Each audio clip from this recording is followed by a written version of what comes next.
নমস্কার, warm welcome to all. আমাদের West Bengal higher secondary কাউন্সিলের যে ক্লাসগুলো আয়োজিত হচ্ছে, এখন আমাদের সেমিস্টার 4 এর ক্লাস নেওয়া শুরু হয়েছে।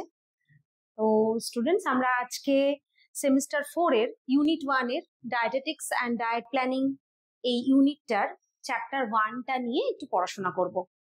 এটা একটা খুব গুরুত্বপূর্ণ চ্যাপ্টার, যে চ্যাপ্টারটার মধ্যে আছে প্রেগন্যান্সি এবং ল্যাকটেশন।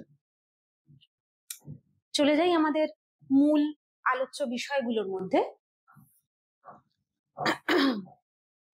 প্রথমেই যে বিষয়টা তোমাদেরকে জানাই, এটা তো খুব অফিসিয়াল টার্ম, প্রেগন্যান্সি এবং ল্যাকটেশন।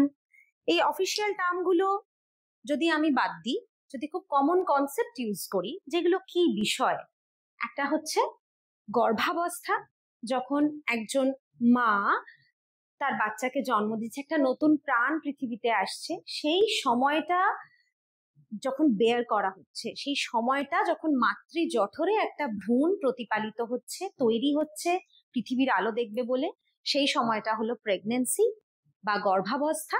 এবং মায়ের জঠর থেকে বের হয়ে সেই বাচ্চা মায়ের কাছ থেকে প্রথম তার খাদ্য গ্রহণ করে অন্তত 6 মাস। মায়ের কাছ থেকে যখন সে খাদ্য গ্রহণ করছে, মাতৃদুগ্ধ পান করছে, সেই অবস্থাটাকে বলা হচ্ছে ল্যাকটেশনাল পিরিয়ড, ল্যাকটেশন বা প্রসূতিকালীন অবস্থা।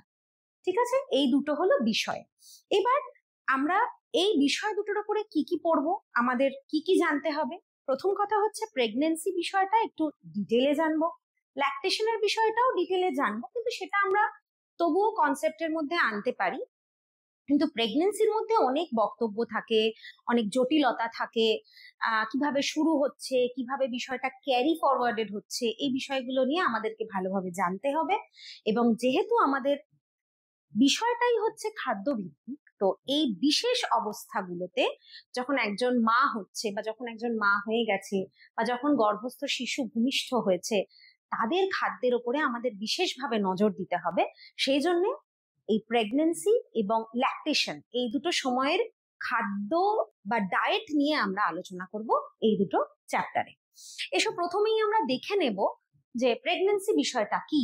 প্রেগন্যান্সি হচ্ছে যখন জরায়ু ভেতরে ডিম্বাণু এবং শুক্রাণুর মিলন ঘটে ভ্রূণ বা জাইগোট তৈরি হচ্ছে, এবং যতক্ষণ না পর্যন্ত সেই জাইগোট বা ভ্রূণটা জরায়ুর গাত্রে প্রতিস্থাপিত হচ্ছে, অর্থাৎ আটকে যাচ্ছে, ততক্ষণ আমরা কিন্তু নিশ্চিন্তে বলতে পারি না যেটা প্রেগন্যান্সির জায়গায় গিয়ে দাঁড়িয়েছে। যখন ওটা ওখানে প্রতিস্থাপিত হলো, জরায়ু গাত্রে যখন ভ্রূণটা আটকে গেল, সেই সময় থেকে শুরু হচ্ছে প্রেগন্যান্সি।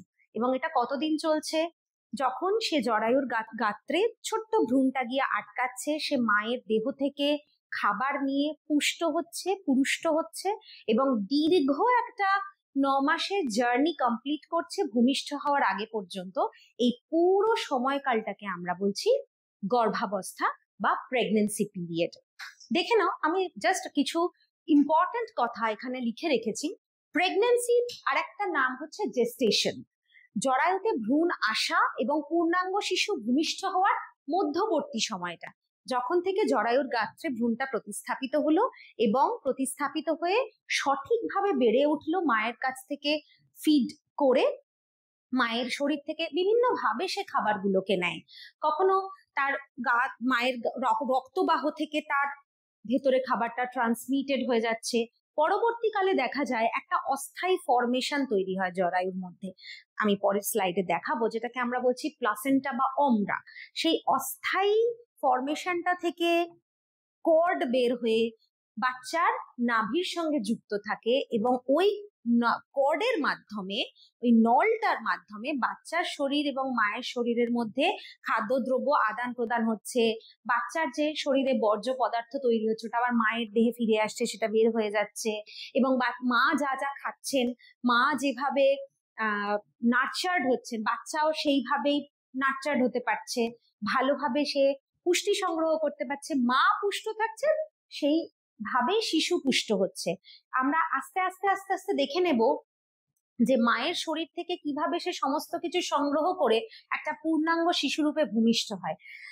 জেস্টেশনাল পিরিয়ডটাকে একটা দীর্ঘমেয়াদী সময়টাকে মোটামুটি ধরে নেওয়া হয় যে 40 সপ্তাহ বা 280 দিন বা 9 মাস 10 দিন, এইটা হচ্ছে জরায়ুতে ভ্রূণ আসা এবং পূর্ণাঙ্গ শিশু ভূমিষ্ঠ হওয়ার মধ্যবর্তী একটা সময়।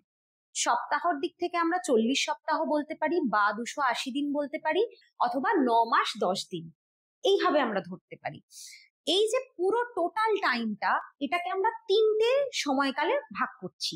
একটা হচ্ছে ফার্স্ট ট্রাইমেস্টার, একটা হচ্ছে সেকেন্ড ট্রাইমেস্টার, একটা হচ্ছে থার্ড ট্রাইমেস্টার। প্রত্যেকটা ট্রাইমেস্টার 3টে করে মাস কিন্তু ঢুকে যাচ্ছে। ফার্স্ট ট্রাইমেস্টার মানে প্রথম 3টে মাস, খুব ইম্পর্টেন্ট। সেকেন্ড ট্রাইমেস্টার তারপরের 3টে মাস। থার্ড ট্রাইমেস্টার যেটা ভীষণ ইম্পর্টেন্ট, সেখানে লাস্ট 3টে মাস ঢুকে যাচ্ছে। এই সময়টা 3 ভাগে ভাগ করা হচ্ছে। প্রথম 3 মাস ফার্স্ট, পরের 3 মাস সেকেন্ড, এবং শেষ 3 মাস হচ্ছে থার্ড ট্রাইমেস্টার। এই 3টে ট্রাইমেস্টারে এই সময়টায় জরায়ু গাত্রে ভ্রূণটা প্রতিস্থাপিত হয়ে জাস্ট মায়ের কাছ থেকে জিনিসপত্র নেওয়া শুরু করছে। তারপর ধীরে ধীরে মরুলা, ব্লাস্টুলা, অমরা এগুলো তৈরি হচ্ছে। এই সময় গ্রোথটা নিচ্ছে এবং শেষ 3টে মাস ওদের থার্ড ট্রাইমেস্টার, সেখানে সম্পূর্ণরূপে পরিপূর্ণ একটা জায়গায় গিয়ে দাঁড়াচ্ছে। সে সময় সে মাকে বোঝাতে থাকে যে আমি রেডি হচ্ছি আসার জন্য। আমরা শুনেছি যে মায়ের গায়ের মধ্যে ধাক্কা মারে সে, অর্থাৎ যত সে পুরুষ্ট হচ্ছে, যত সে এলিজেবল হচ্ছে পৃথিবীতে আসার জন্য, তত সে সিগন্যাল দিতে শুরু করছে। এই লাস্ট ট্রাইমেস্টার, ফার্স্ট ট্রাইমেস্টারটাকে আমরা ভীষণ ইম্পর্টেন্ট ফেজ বলে ধরি। পুরো প্রেগনেন্সিটাই ভীষণ ইম্পর্টেন্ট, কিন্তু এই দুটো সময়ে বেশ কিছু কারণে প্রেগনেন্সিটা ভীষণ গুরুত্বপূর্ণ হয়ে দাঁড়ায়। এবং তুমি এন্টায়ার প্রেগনেন্সি যখন তোমরা পড়ছো, তখন দেখতে পাবে যে এই প্রেগনেন্সির বিষয়টা কিন্তু সম্পূর্ণই হচ্ছে ভালো খাবারের গুণে বা আশিসে বা কল্যাণে। এই সময় ওষুধপত্র খুব যে লাগে সেটা নয়। মায়ের এটা খুব ন্যাচারাল একটা প্রসেস, একটা ন্যাচারাল প্রসিডিওর।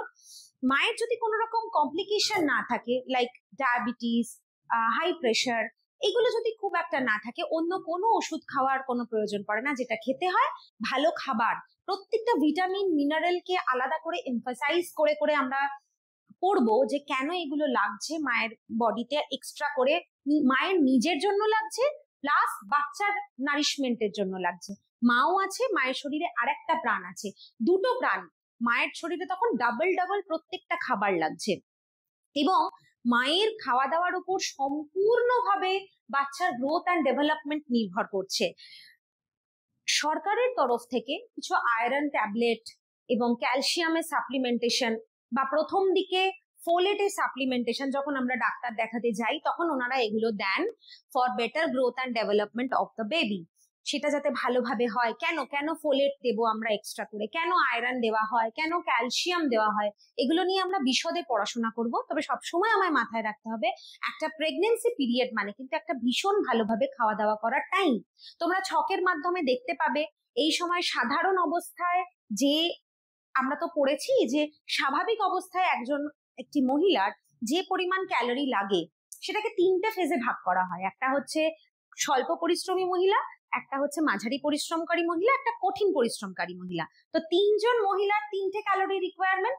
এই প্রেগনেন্সির সময় কিন্তু সেই প্রত্যেকটা থেকে প্রত্যেকটা রিকোয়ারমেন্ট কিন্তু বেড়ে যায়। কতটা বেড়ে যায় সেগুলো ছকের আকারে তোমরা তোমাদের বইয়ের মধ্যেও পাবে। বাজার চলতি যে সমস্ত বই তোমরা ফলো করো, কাউন্সিলেরও যে ইংলিশ যারা ইংলিশে পড়ো বই আছে, সেখান থেকেও তোমরা দেখতে পাবে যে একটা ছক আছে যেটা ICMR নিম আমাদেরকে দিয়েছে। ICMR নিম 2020 এবং রিভাইজড 2024 হয়েছে।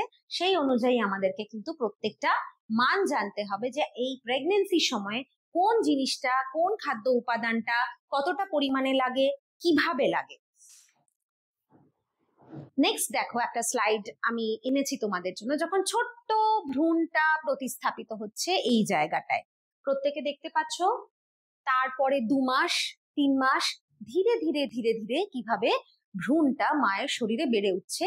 এবং এই সেই গর্ভবতী মা, যে যার শরীরে এই ছোট্ট ভ্রূণটা প্রতিপালিত হচ্ছে, মা সে নিজে একটি শরীর, তার নিজের গ্রোথ অ্যান্ড ডেভেলপমেন্ট, তার সঙ্গে সঙ্গে আর একটা ছোট্ট প্রাণের জন্ম দিচ্ছে মায়েরা, তার গ্রোথ অ্যান্ড ডেভেলপমেন্ট।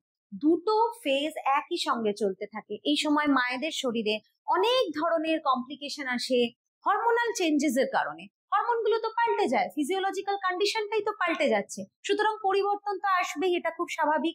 এই সময় বেশ কিছু লক্ষণ দেখতে পাওয়া যায় যেখান থেকে আমরা বুঝতে পারি যে সেই মহিলা প্রেগনেন্ট, তার শরীরে আরেকটি প্রাণ প্রতিস্থাপিত হয়েছে। এবং এই সময়টা পেরোনোর সময়, যে জেস্টেশনাল পিরিয়ডটা, বেশ কিছু শারীরিক কমপ্লিকেশন, জটিলতা তৈরি হয়, বেশ কিছু লক্ষণ দেখতে পাওয়া যায়, সেগুলো সম্পর্কে আমরা অল্প অল্প করে জানবো। এবং তারপর খাদ্যের ভূমিকা মায়ের শরীরে, এটাও আমরা জানবো। আগে আমরা প্রেগনেন্সিটা নিয়ে ডিসকাশন করে নিই, ল্যাকটেশনটা তো আমরা বুঝলাম কি বিষয়, ডিটেলে আমরা তারপরে পড়ছি। প্রত্যেকেই স্লাইডটা দেখেছো, এবার আমরা নেক্সট স্লাইডে যাই। এই দেখো, তোমাদেরকে বলছিলাম যে প্রত্যেকে ফলো করবে এটা। প্রথমে জরায়ুর গাত্রে রোপণ হয় এবং তা মায়ের দেহের রক্তবাহ থেকে পুষ্টি পায়। পরে জরায়ুর গায়ে মাতৃকলা এবং ভ্রূণকলা, এদের সক্রিয়তায় একটা অস্থায়ী গঠন তৈরি হয়, যা খানিকটা স্পঞ্জের মতো, যা এই যে তোমরা এদিকে তাকালে বুঝতে পারবে, এই যে অমরা বা প্লাসেন্টা, এই যে পয়েন্টটা দেওয়া আছে, এবং এটার গঠনটা দেখো একটা স্পঞ্জের মতো অস্থায়ী একটা গঠন, কিন্তু এটা কিন্তু সবসময় থাকে না। প্রথমে তো মায়ের গায়ের মধ্যে আটকে থেকে রক্তবাহ থেকে পুষ্টি সংগ্রহ করছে, তারপরে এই একটা মানে অস্থায়ী ফরমেশন হয়, যেখান থেকে এই কর্ডটা, একটা কর্ড দেখতে পাচ্ছ প্রত্যেকে, এই যে আসছে, এসে এই বাচ্চার নাভির সঙ্গে যুক্ত হয়ে থাকছে। এই কর্ডটার মাধ্যমে তখন সে সমস্ত পুষ্টি উপাদান মায়ের কাছ থেকে পায়, অক্সিজেন পায়, ওর শরীরে যা বর্জ্য জিনিসপত্র তৈরি হচ্ছে সেটা হয়তো এর মাধ্যমে মায়ের শরীরে চলে গেল।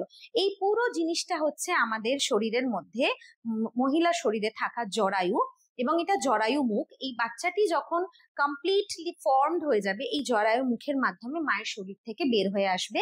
এটা হলো নাভি রজ্জু, অ্যাম্বিলিকাল কর্ড, এটা হলো জরায়ু, এটা ভ্রূণ, এটা জরায়ু মুখ। আরেকটা কথা বলি, আরেকটা জিনিস হচ্ছে অ্যামনিওটিক ফ্লুইড, যেটা মায়ের শরীরের মধ্যে তৈরি হয়, বাচ্চাটা তার মধ্যে ফ্লোটেড কন্ডিশনে থাকে। এই বিষয়টাও তোমাদের জেনে রাখা দরকার, কারণ মায়ের শরীরে তো এগুলো তৈরি হয়, এগুলো তৈরি হওয়ার কারণে মায়ের শরীরে অনেক এক্সট্রা প্রোটিন লাগে, প্রচুর জল খেতে হয় মাকে, এটা বাচ্চার ওয়েল ডেভেলপমেন্টের জন্য তৈরি হয়। আচ্ছা, এবার আমরা নেক্সট পয়েন্টে চলে যাই। আশা করি এই পর্যন্ত বোঝা গেল। ফিজিওলজিক্যাল চেঞ্জেস, একটা মা, মানে একজন সাধারণ রমণী, একটা সাধারণ মানুষ যখন একটা নতুন প্রাণের জন্ম দেবে, মা হবে, তখন তার অনেক কিছু শরীরের চেঞ্জ হয়ে যায়। তোমরা নিজেরাও জানো যে তার শরীরের ওজন বেড়ে যায়, তার শরীর মানে তার জরায়ুর যেটা নর্মাল সাইজ সেটা বেড়ে যায়, তার শরীরের প্রত্যেকটা অঙ্গ প্রত্যঙ্গের ফাংশন বেড়ে যায়, যেমন কিডনি বেশি করে কাজ করবে, তখন তার অ্যাসিড প্রোডাকশন অনেক বেশি হবে, হরমোনাল চেঞ্জেস তো আছেই। তো সেই বিভিন্ন চেঞ্জেস গুলো পয়েন্টস এর মাধ্যমে আমরা এখন জেনে নেব। প্রথমে আমি একটা পয়েন্ট রেখেছি, দেখো, ইউটেরাস বা জরায়ু। জরায়ুটা অনেক বড় হয়ে যায়, মানে ওজনটা 70 গ্রাম থেকে, এখানে একটু ডিফেক্ট আছে, আমি এটা লিখে দিচ্ছি, কিছু কিছু বিষয় এখানে একটু প্রিন্টিং মিস্টেক হয়ে আছে, তোমরা সেগুলো একটু বই থেকে দেখে নেবে বা আমার পড়ানোটা মনে রাখবে। এটা হচ্ছে 1100, হ্যাঁ, মোটামুটি 70 গ্রাম থেকে 1100 গ্রামে পৌঁছে যায়। জরায়ু যখন ঠিকমতো বাড়ে তখন প্রচুর প্রোটিন আর ফোলেট লাগে, না হলে বাচ্চার ক্ষেত্রে it's a very important term, Intra uterine growth retardation, যেটাকে বলা হয় IUGR।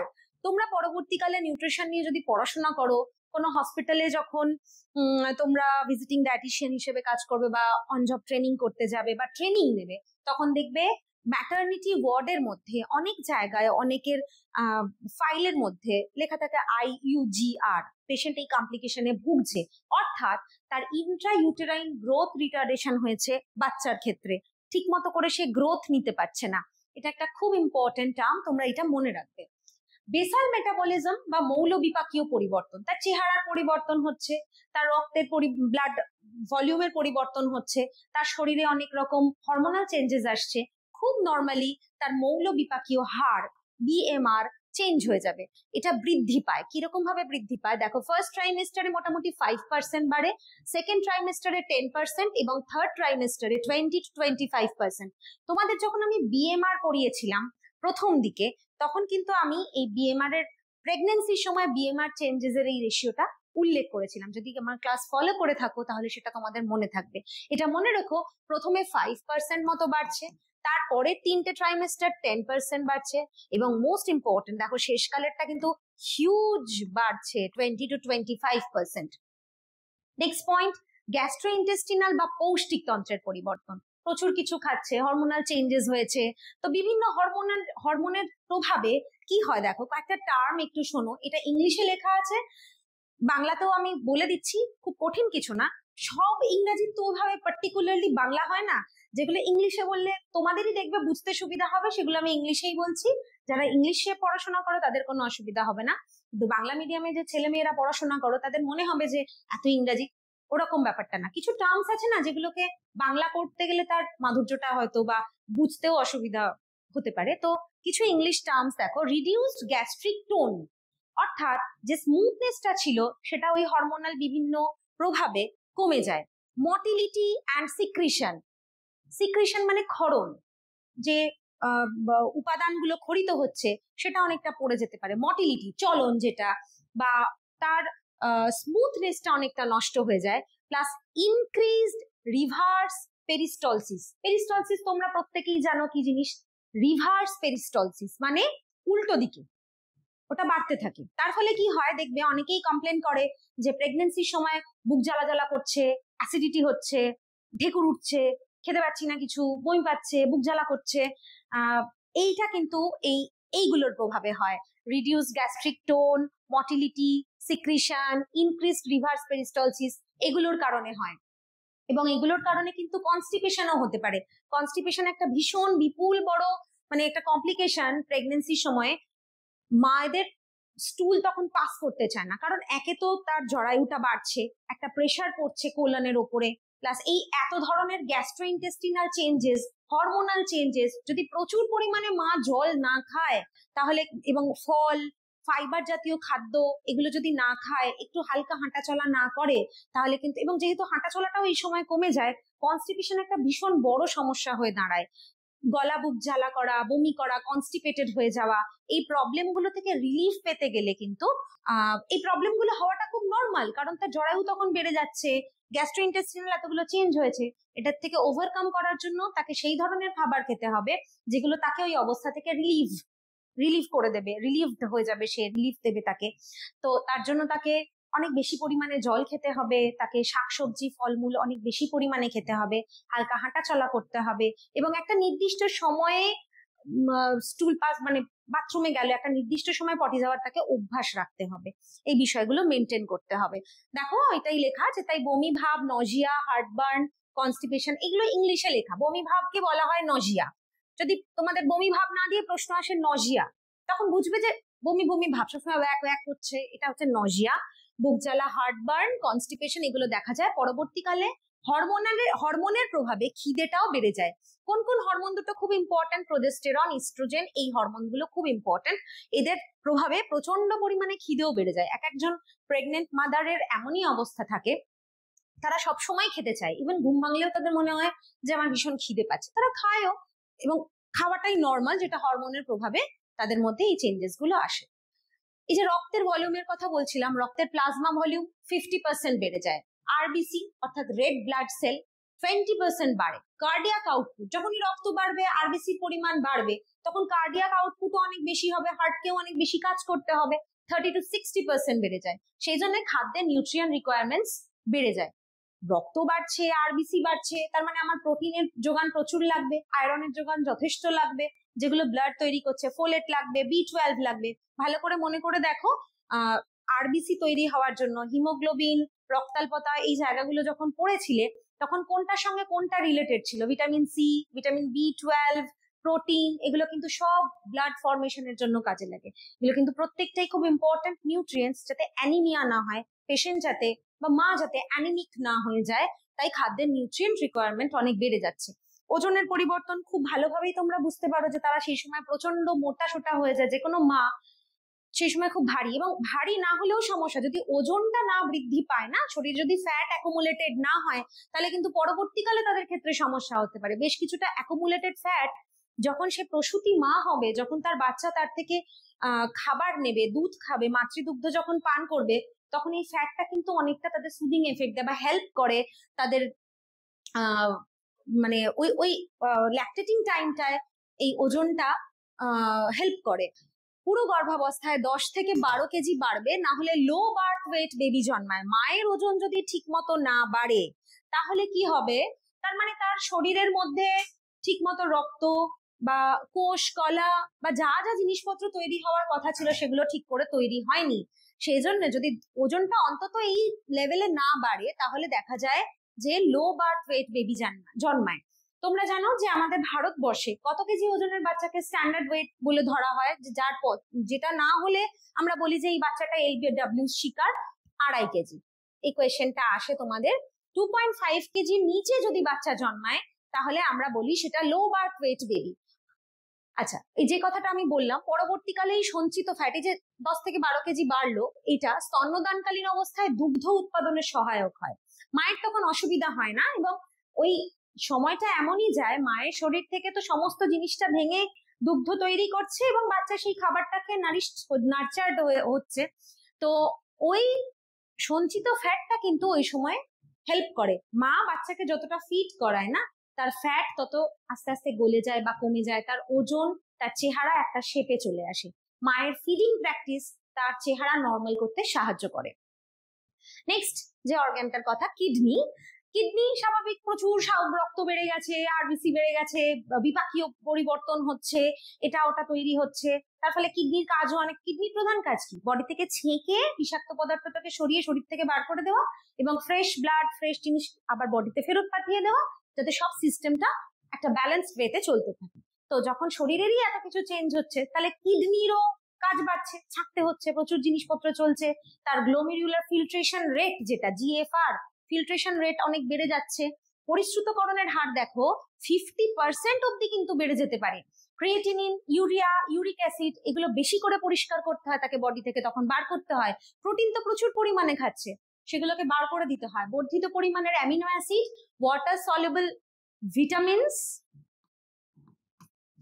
গ্লুকোজ এগুলো মূত্রে উপস্থিত থাকে। যখন যদি কখনো ইউরিন টেস্ট করা হয় বা দেখতে পাওয়া যাবে যে মায়ের একজন উড বি মাদার, তার ইউরিনের মধ্যে কিন্তু এই জিনিসগুলো অনেক বেশি কিডনি ছেকে ছেকে বার করে দিচ্ছে, যেটা এক্সেস বা যেটা প্রয়োজনীয়তা নেই, এগুলো উপস্থিত থাকার কারণে এই যে এটা একটা খুব ইম্পর্টেন্ট কথা, মায়েদের কিন্তু অনেক সময় হবু মায়েদের ইউরিন ইনফেকশনের প্রকোপ খুব বেশি দেখতে পাওয়া যায়, এবং এই কারণে বলা হয় যে এই বিষয়টা থেকে সাবধান। এই ইউরিন ইনফেকশন কিন্তু বেবির খুব ক্ষতি করে, সেজন্য এই সময়টায় আমাদের ইউরিন ইনফেকশনের বিষয়টায় খুব সাবধান থাকতে হয়।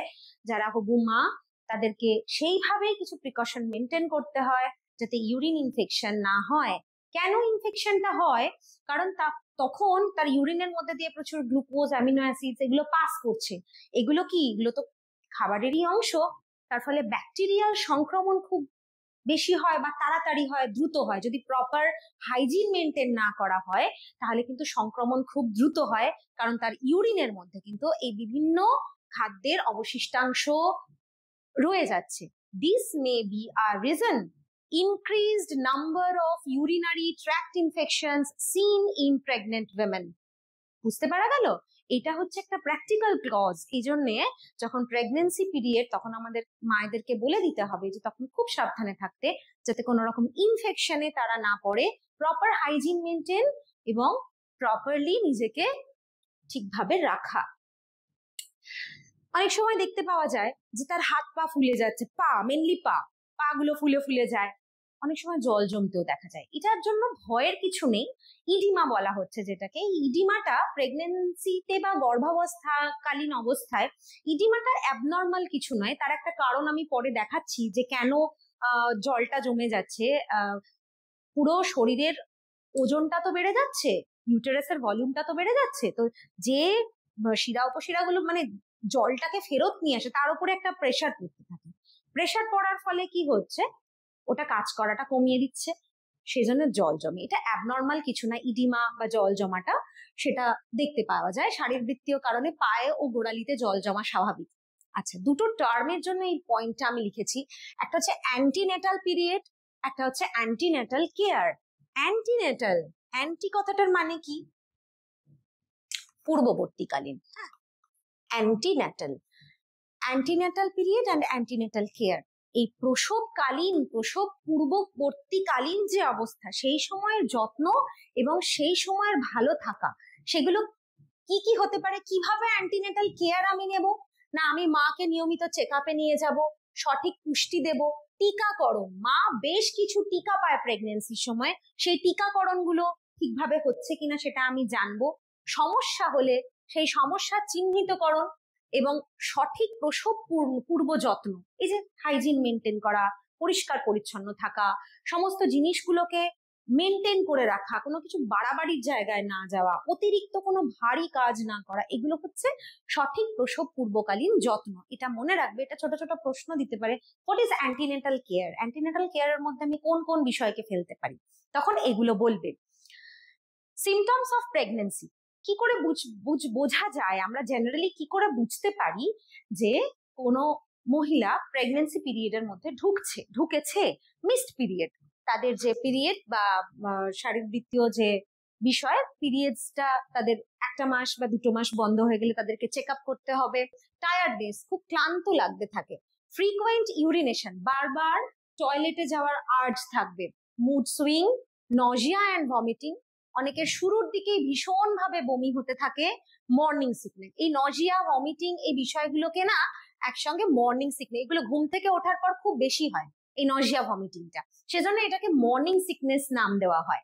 হ্যাঁ, তো এই সিমটমস গুলো যদি আমরা একসঙ্গে দেখতে পাই তাহলে আমরা বুঝতে পারবো এবং টেস্ট করানো হবে, তখন দেখা যাবে যে she is pregnant or not.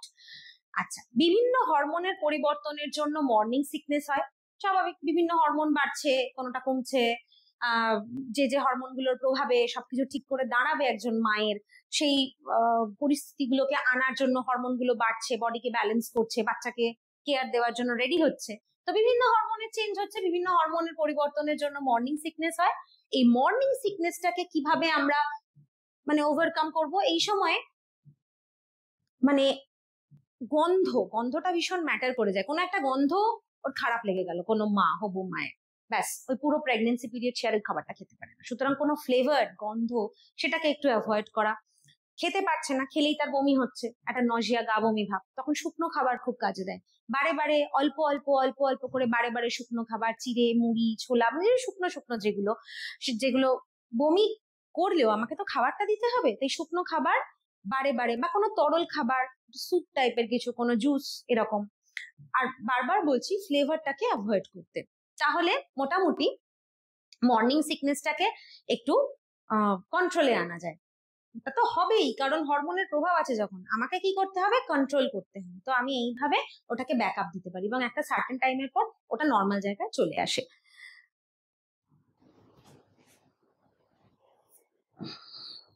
জটিলতা বা কমপ্লিকেশন, এগুলো আমরা অনেকগুলো আলোচনা করে ফেলেছি। মর্নিং সিকনেস একটা, যেখানে নজিয়া অ্যান্ড ভমিটিং হচ্ছে, হার্টবার্ন, বুক জ্বালা করা, কনস্টিপেশন,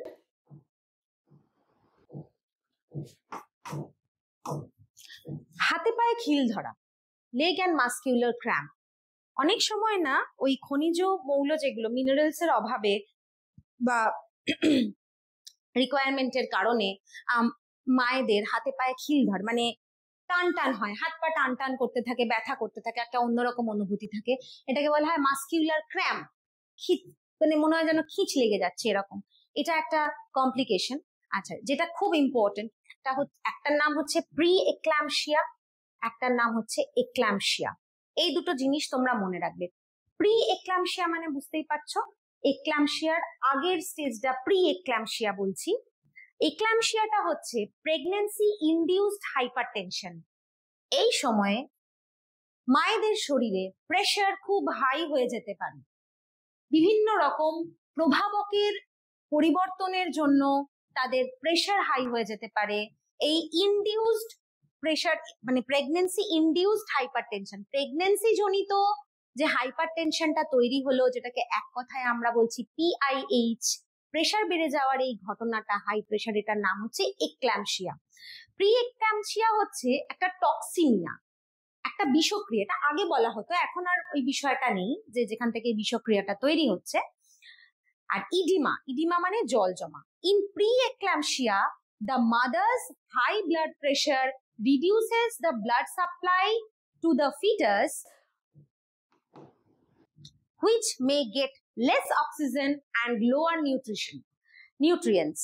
এই যখন হাই প্রেশার ব্লাড প্রেশার হয়ে যাচ্ছে তখন মায়ের শরীর থেকে যে ভ্রূণ অবধি যে রক্তটা আসছে সেটা ঠিকভাবে সাপ্লাইড হতে পারে না, তার ফলে ওটা বাচ্চা কম অক্সিজেন পাচ্ছে, কম নিউট্রিয়েন্ট পাচ্ছে। হ্যাঁ, এই পরিস্থিতিটা তৈরি হচ্ছে প্রি এক্লাম্পসিয়ার ক্ষেত্রে।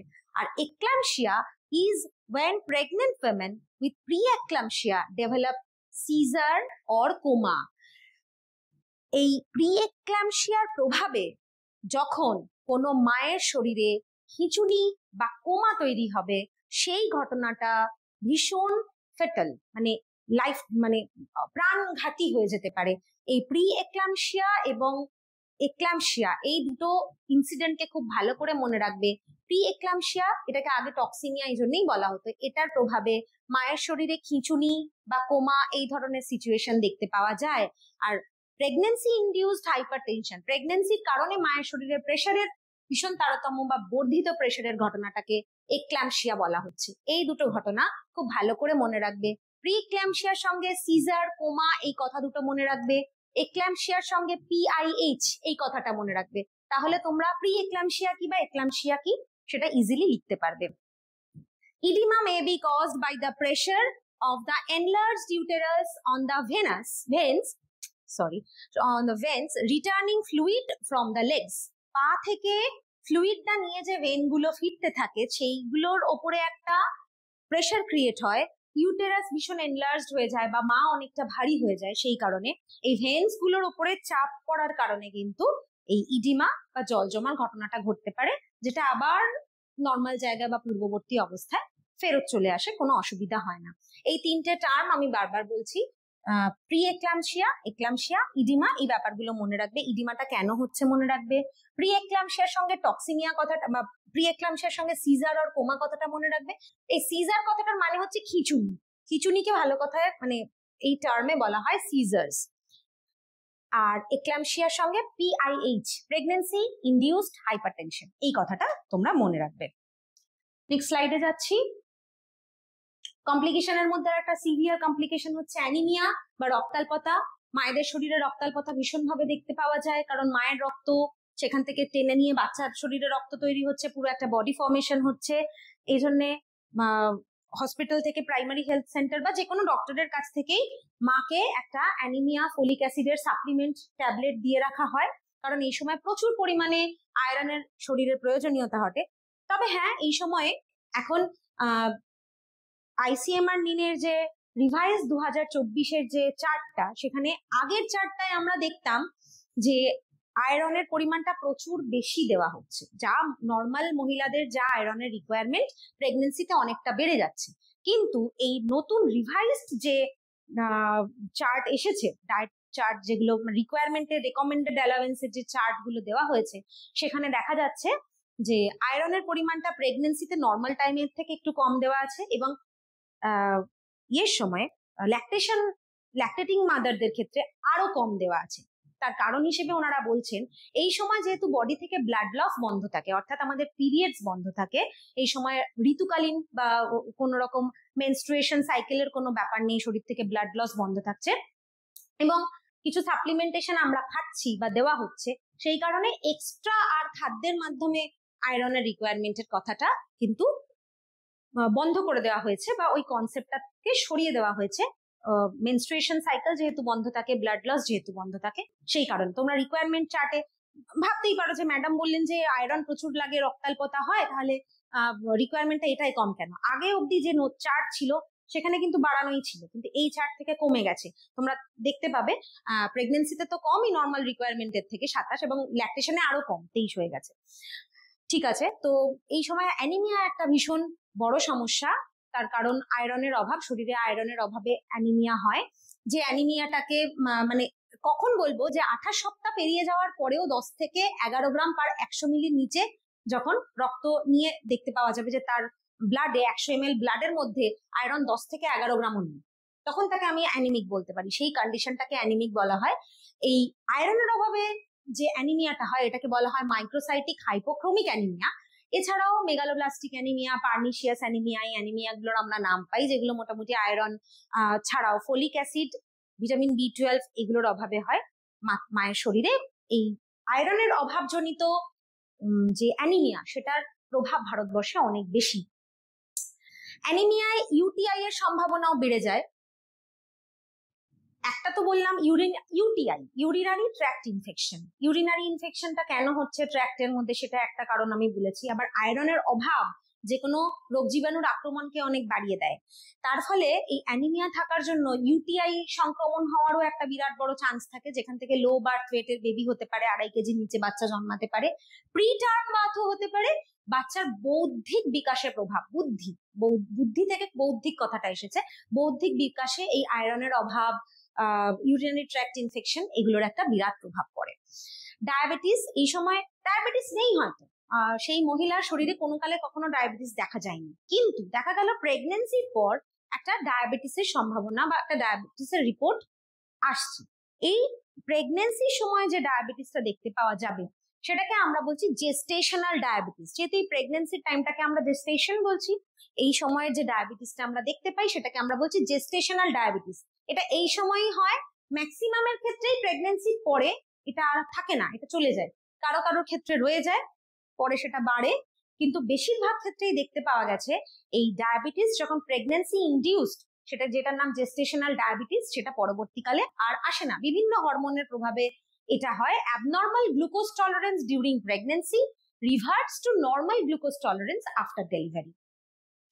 নেক্সট স্লাইডে আমরা যাচ্ছি। হ্যাঁ, এবার আসছি, এই যে এতগুলো কথা বললাম, নিউট্রিশনাল অ্যালাওয়েন্সেস ইন প্রেগনেন্সি। বারবারই বলেছি যে আমাদের পরিশ্রমের ধরন অনুযায়ী তো 3টে ক্যাটাগরি মহিলাদের করা হয়, তো অল্প পরিশ্রমী, মাঝারি পরিশ্রমী এবং কঠোর পরিশ্রমী। প্রত্যেকটা ক্ষেত্রেই দেখো যখন প্রেগনেন্সি পিরিয়ড থাকছে তখন কিন্তু এই 350 ক্যালোরি করে তাদের শরীরে এক্সট্রা লাগছে। সে যেরকম পরিশ্রমী মহিলা হন, এই প্রেগনেন্সির সময় 350 ক্যালোরি করে এক্সট্রা দেওয়া হচ্ছে। এটা যতদূর সম্ভব যখন রিকোয়ারমেন্টস করিয়েছিলাম বিএমআর টিএমআর এ, তখনও আর একবার আমি আলোচনা করেছিলাম। প্রোটিনের গর্ভাবস্থায় বর্ধিত আরডিএ, প্রোটিন তো অবশ্যই বাড়বে। মায়ের শরীরের মধ্যে একটা নতুন প্রাণ তৈরি হচ্ছে, কলা, কোষ, রক্ত, অ্যামনিওটিক ফ্লুইড, বিভিন্ন ফরমেশন, স্ট্রাকচার, হরমোন, সমস্ত জিনিসপত্র বাড়ছে, উৎসেচক সবকিছু বাড়ছে। তার ফলে প্রোটিনের রিকোয়ারমেন্টটাও সাংঘাতিক ভাবে বেড়ে যাচ্ছে। তোমরা তোমাদের বইতে, যে বই তোমরা ফলো করো, সেখানে চার্টে দেখতে পাবে প্রত্যেকটা সময় কিভাবে আয়রনটা বাড়ছে। এখানে আমি জাস্ট দুটো দিয়েছি, একটা এটা প্রত্যেকটা ট্রাইমেস্টারে কিছুটা কিছুটা বাড়ছে।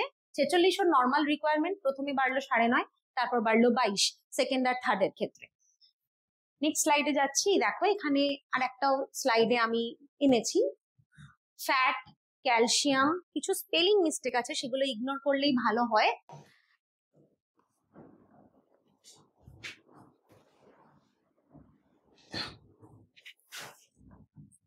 ক্যালসিয়ামের রিকোয়ারমেন্ট, এই যে আমি আয়রনের কথাটা যে বলছিলাম, দেখো আয়রনটা এখানে 29 ছিল, এটা এই সময় দেখা যাচ্ছে 27 হয়ে গেছে, কমে গেছে।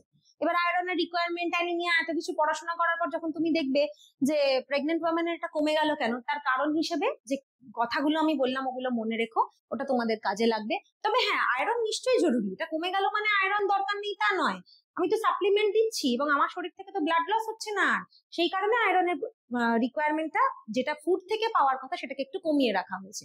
ক্যালসিয়ামের রিকোয়ারমেন্ট, ম্যাগনেসিয়াম, ভিটামিন, এগুলো হচ্ছে নর্মাল রিকোয়ারমেন্ট। তোমাদের প্রত্যেকের কাছে এই চার্টটা থাকবে, প্রত্যেকেই বিভিন্ন বই থেকে পড়বে, এগুলো মনে রাখবে কোনটা কোনটা কিভাবে বাড়ছে এই সময়ে।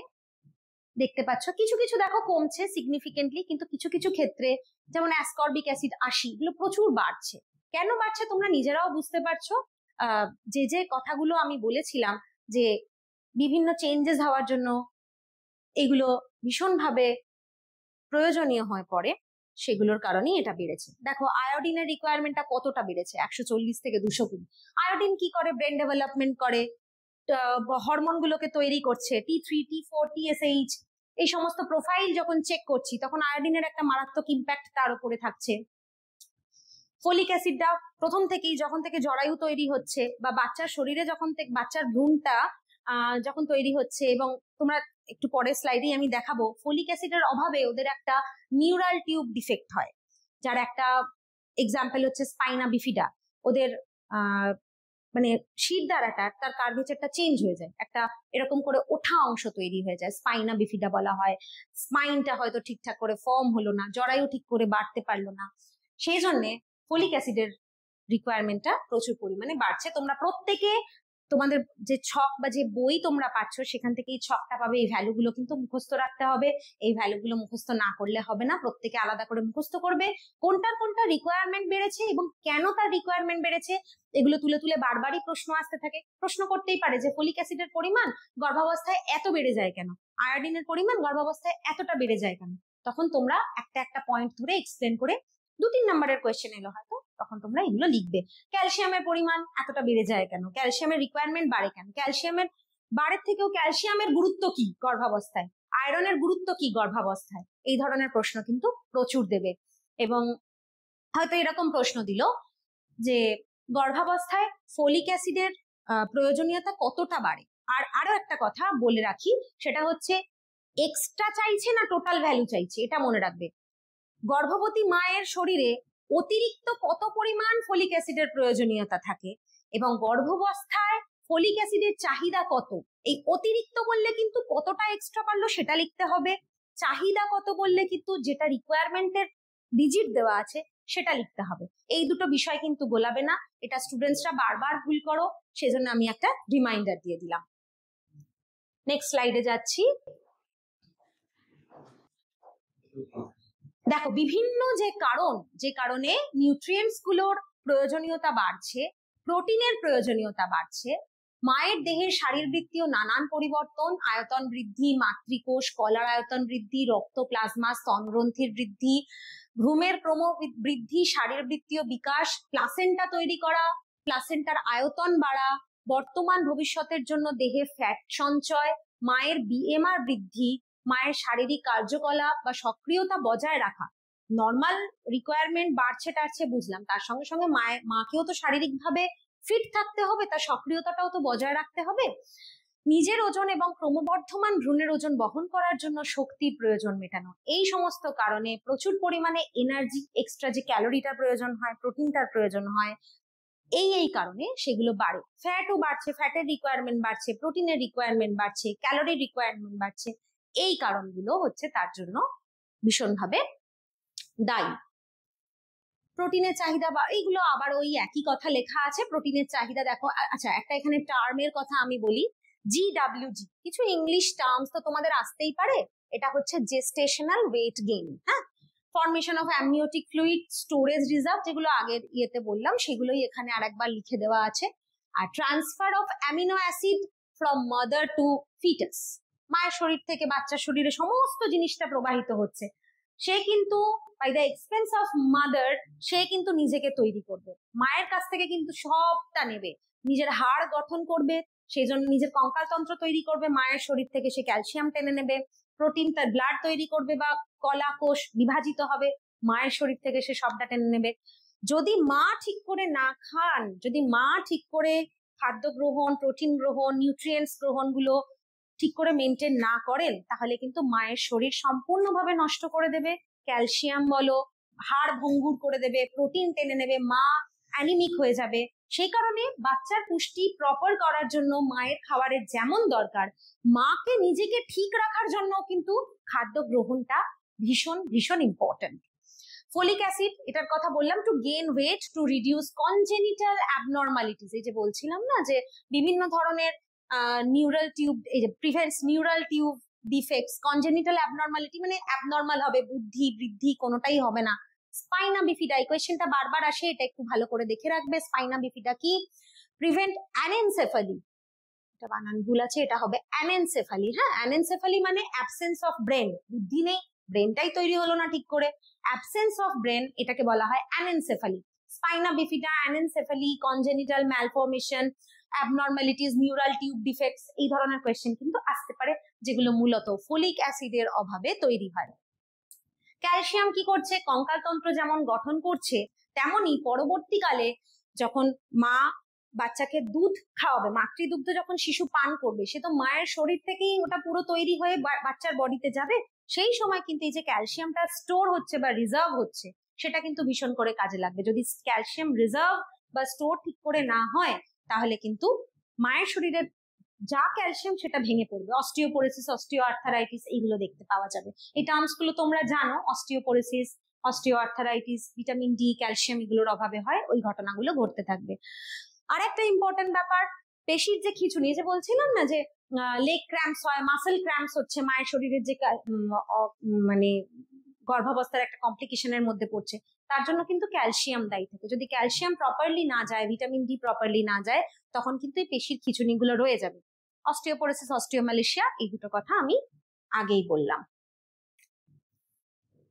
তোমরা অনেকটাই জানো, যখন ভিটামিন মিনারেলস পড়েছো, তখন তোমরা প্রত্যেকেই কার অভাবে, কোন ভিটামিনের অভাবে বা মিনারেলস এর অভাবে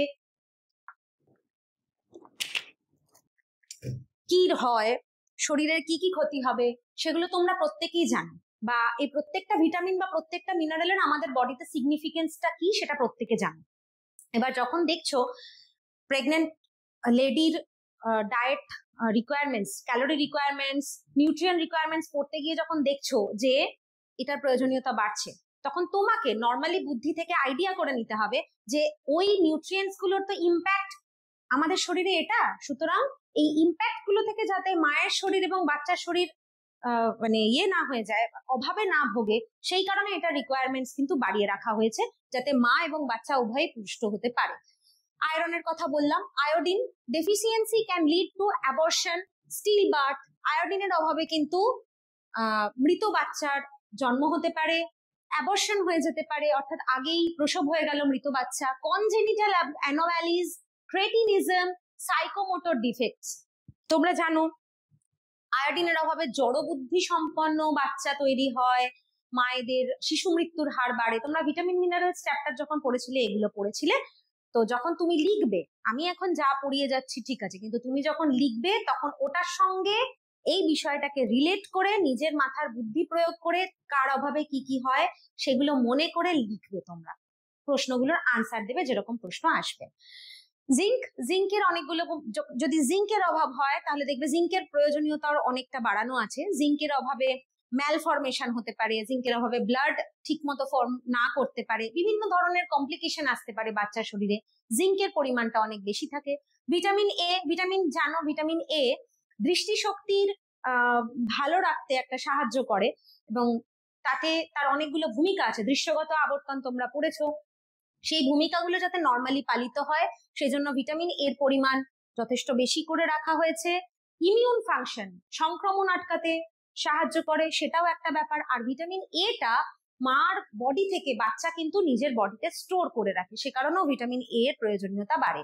ভিটামিন ডি একটু আগে আলোচনা করেছি, ক্যালসিয়াম, ভিটামিন ডি, থায়ামিন, মানে বি ভিটামিনের বেশ কিছু ভিটামিনের রিকোয়ারমেন্টস বাড়ছে। বি ভিটামিনের যা যা উপকারিতা, যে যে ভাবে, যেমন ধরো স্নায়ু কোষ তৈরি হওয়া, বুদ্ধির বিকাশ হওয়া, রক্ত তৈরি হওয়া, সেল ডিভিশন ঠিকঠাক হওয়া, এই ফাংশন গুলো মেনটেন হওয়ার জন্য বি ভিটামিন যেমন আমাদের শরীরে ভীষণভাবে প্রয়োজনীয়, বাচ্চার শরীরেও কিন্তু তার যোগানগুলো মায়ের শরীর থেকে দিয়ে যেতে হবে, যাতে বাচ্চার শরীরেও ওই ফিজিওলজিক্যাল ফাংশন গুলো প্রপারলি পারফর্মড হতে পারে।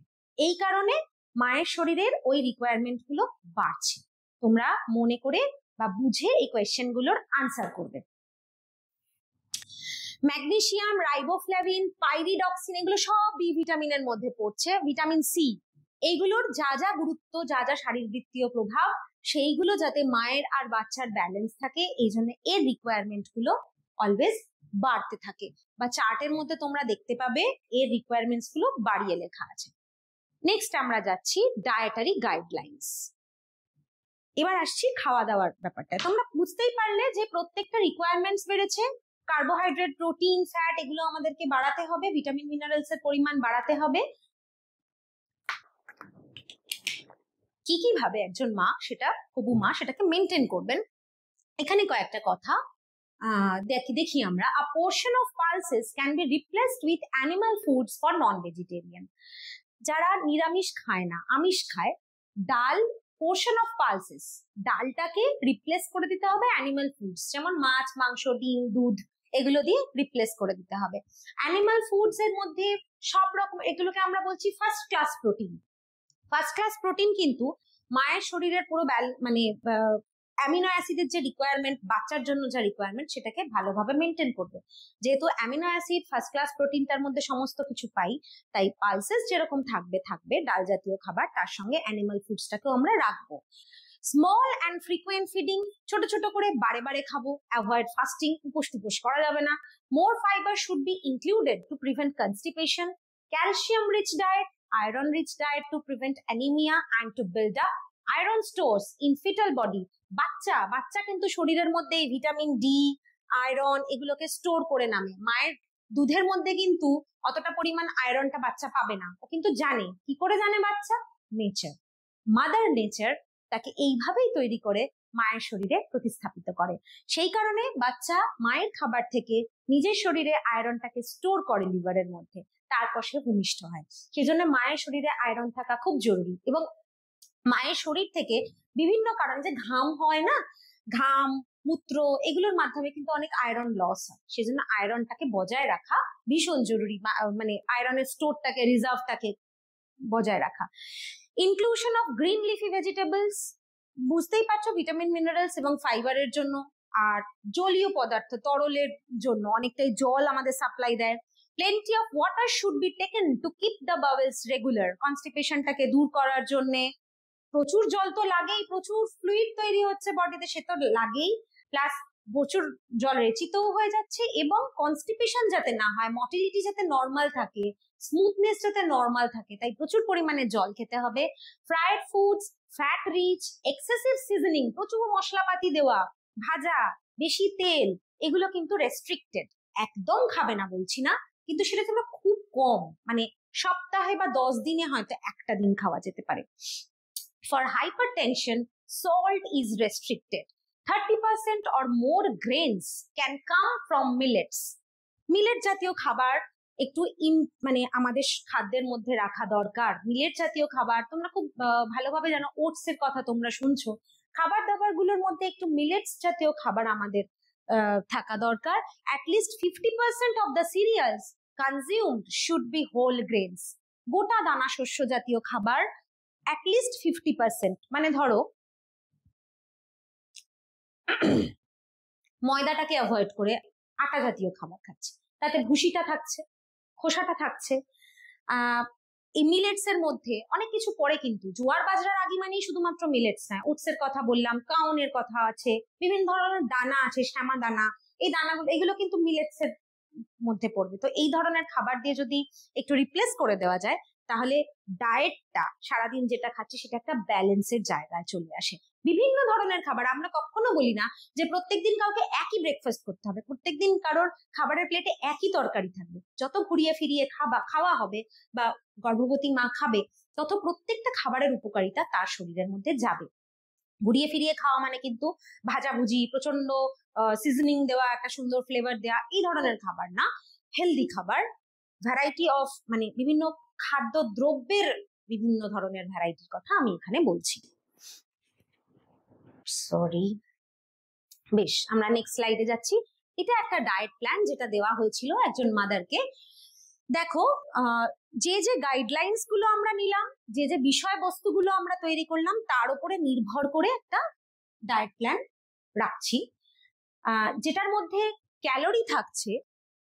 অনেকটা তো ক্যালোরি লাগবে, এটা একটা অনেক বেশি ক্যালোরি, 2200 থেকে 2500 কিলো ক্যালোরির ডায়েট প্ল্যান, যেখানে 75 থেকে 80 গ্রাম প্রোটিন রাখা আছে, 1000 mg ক্যালসিয়াম রাখা আছে। এগুলো মেনশন করে দেওয়া হয়েছে কারণ সে প্রেগনেন্ট মা বলে। ফ্লুইডস রিকোয়ার্ড, মানে মিনিমাম 3 লিটার তো তার শরীরে লাগবেই। গিভেন স্যুপ, জুস, এগুলো তার সঙ্গে থাকবে। Rich in iron, folic acid, fibre etcetera. এটা হচ্ছে ডায়েট প্ল্যানের মূল বক্তব্য। দেখো, সে সকালবেলা উঠে 1 কাপ চা, বিস্কিট, আমরা বাঙালি মানুষ, আমাদের যেরকম প্রত্যেক দিনের ব্যাপার, প্রত্যেকেই ঘুম থেকে উঠে 1 কাপ চায়ের আর্জ ফিল করে। তো সেই মা 1 কাপ চা, দুটো বিস্কিট দিয়ে খাচ্ছে। ব্রেকফাস্টের মধ্যে আমি এখানে রেখেছি ওটস পরিজ। ও পরিজ মানে জানো তো, পায়েস। ওটস পরিজ কিভাবে বানাবো? 30 গ্রাম ওটস নেব, 200 ml দুধ নেব, এটা দিয়ে ওটস পরিজ। পরিজ মানে পায়েস। তার সঙ্গে একটা ডিম সেদ্ধ খাচ্ছে, ড্রাই ফ্রুট রাখছে আমন্ড, ওয়ালনাট, পিস্তা, একটা কলা, আর ড্রাই ফ্রুটের মধ্যে এইগুলো পড়ছে আমন্ড, ওয়ালনাট, পিস্তা, কাজু, কিশমিশ 1 হ্যান্ডফুল। হয়তো ব্যাপারটা এইভাবে খেলো যে ওটস পরিজ যেটা দেওয়া হয়েছে তার ওপরেই হয়তো এই ড্রাই ফ্রুটস গুলো ছড়িয়ে একটা কলা দিয়ে সে হয়তো এইটা খেলো, তারপর সে একটা ডিম সেদ্ধ খেলো। এইভাবে দেখো প্রোটিনটা একটু হেভি করার জন্য এখানে দুধ, ডিম প্রত্যেকটা জিনিসই কিন্তু আমরা রেখেছি।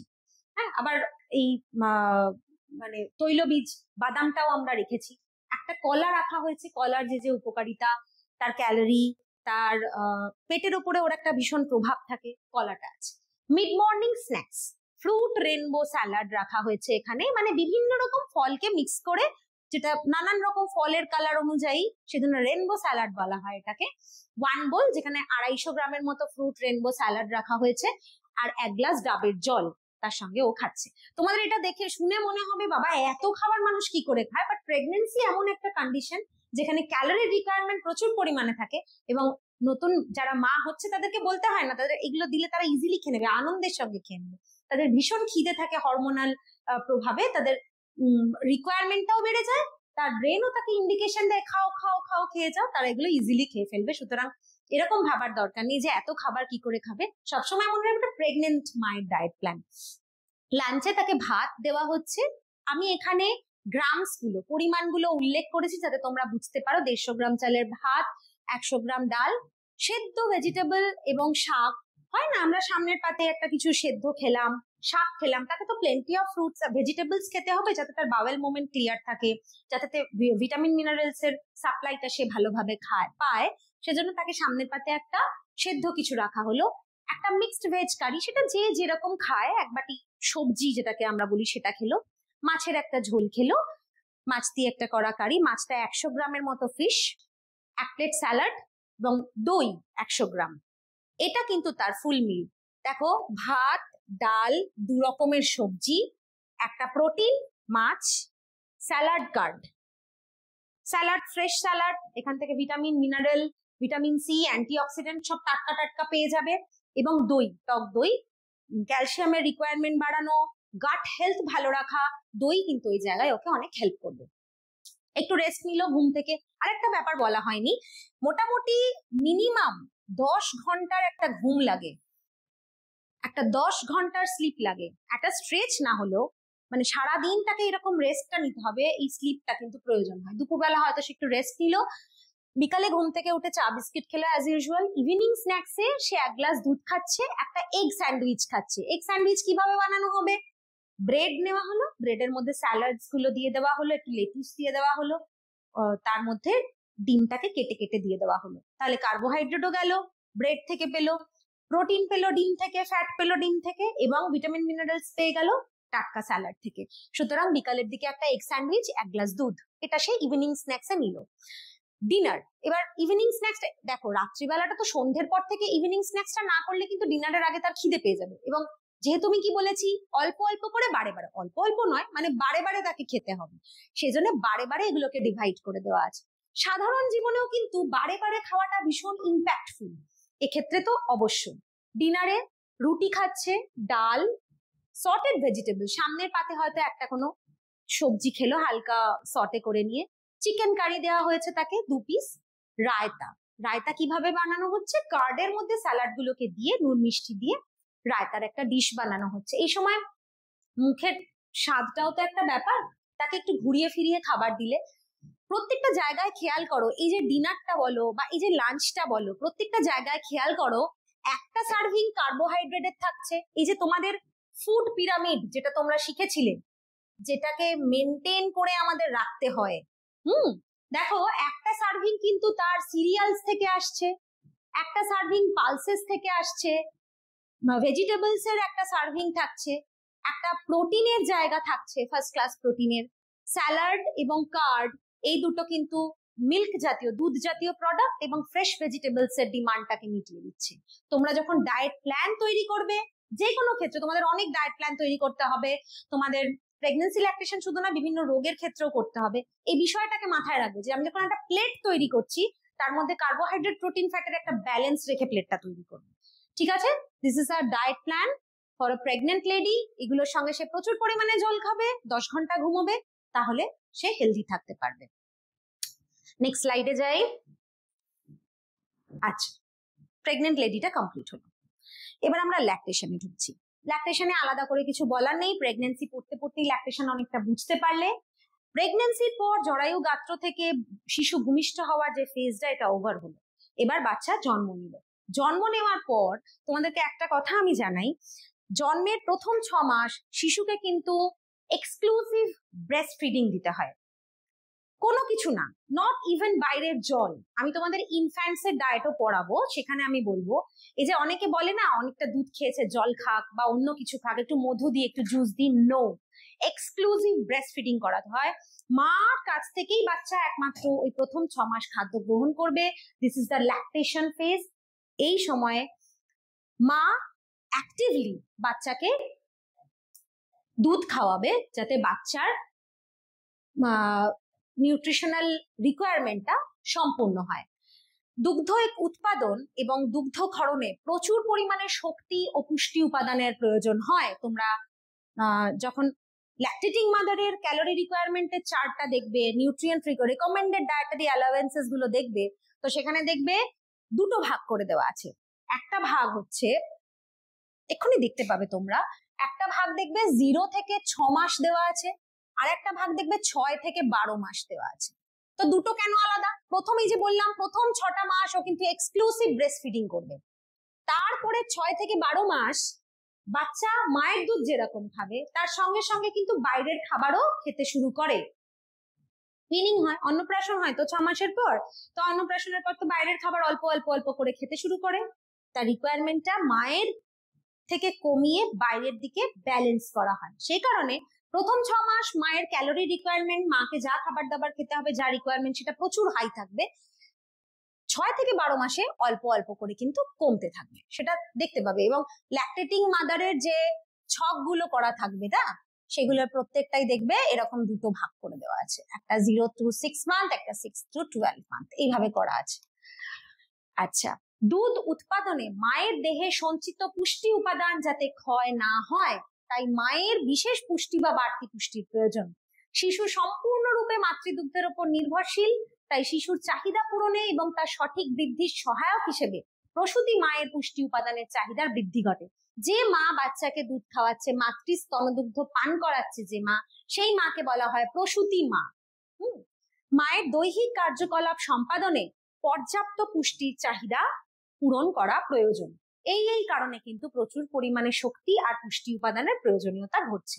নিউট্রিশনাল রিকোয়ারমেন্ট এই দেখো আমি বললাম, এই যে প্লাস 600 প্লাস 520, এই যে 7 থেকে 12 মাসে একটু কমে গেল, 6 মাস এক্সক্লুসিভ ব্রেস্ট ফিডিং এর জন্য এটা রইলো, তারপর আস্তে আস্তে কমছে, তারপর আস্তে আস্তে নর্মাল জায়গায়। প্রোটিনের রিকোয়ারমেন্টও দেখো, এটায় 63 তো ওটায় 59। নর্মাল রিকোয়ারমেন্ট কিন্তু এগুলো নয়, নর্মালের সঙ্গে যেগুলো চেঞ্জ হচ্ছে, তোমরা নর্মাল রিকোয়ারমেন্টস দেখবে আর এগুলো চেঞ্জেস কিভাবে পাল্টাচ্ছে। ভিজিবল ফ্যাট, এই ল্যাকটেটিং মাদারের ক্ষেত্রে ফ্যাটের প্রয়োজনীয়তা 30-30, ক্যালসিয়াম 1200, ক্যালসিয়ামের রিকোয়ারমেন্টটা কিন্তু বেড়েছে। ফসফরাস, এটার রিকোয়ারমেন্টও বেড়েছে 750, ম্যাগনেসিয়াম 400, আয়রন, এগুলো আর কিছু চেঞ্জ হচ্ছে না, কিন্তু রিকোয়ারমেন্ট গুলো বেড়ে আছে, এই রিকোয়ারমেন্টস গুলো কিন্তু হায়ার। এটা তোমরা মুখস্থ করবে, ওই একই ব্যাপার যেরকম প্রেগন্যান্সিতে বলেছিলাম সেইভাবেই তোমরা এগুলো মুখস্থ করবে। নেক্সট স্লাইডে যাচ্ছি। এই দেখো স্বাভাবিক অবস্থা আর প্রসূতি অবস্থা।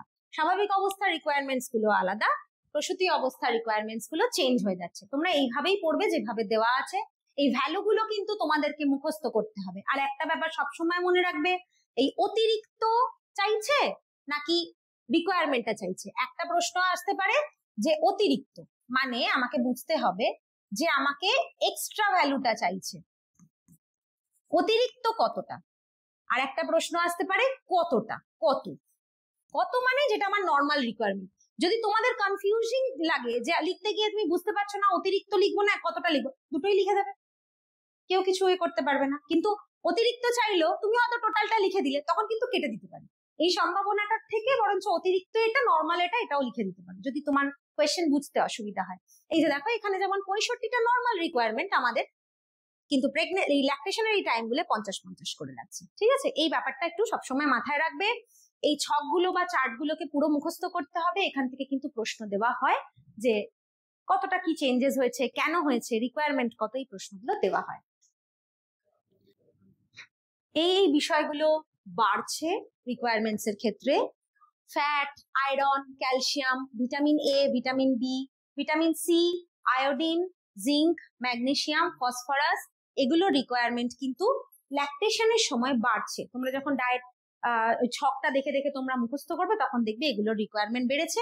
কেন বেড়েছে, সেগুলোর অ্যাপ্লিকেশন কিভাবে করবে তাও আমি বলে দিলাম, যে এগুলো কিভাবে, এটা তো মায়ের বডি থেকে তো বাচ্চার বডিতে ট্রান্সফার হচ্ছে, মায়ের দুধ থেকে নিয়ে বাচ্চা নিজের বডিকে তৈরি করছে।